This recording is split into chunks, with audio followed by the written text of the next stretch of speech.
And supply is flipping. That's doblada uno, doblada one. Doblada, I think you know the term doblada is from Spanish word. Doblada, it's double. Double moves.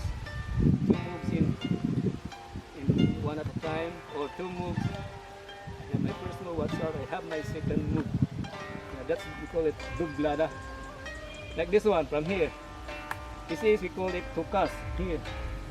So where's the doblada here? If I'm going to tukas, clear it together with a strike, boom. That's the doblada. Left and my right is moving from here. Here, block, flip, boom. Clear and strike together, one at a time. So that's the tukas.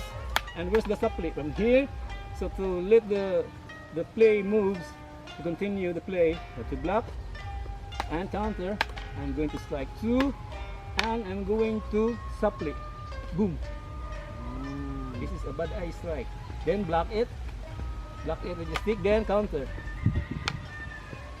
That's the doblada uno, tukas and supply.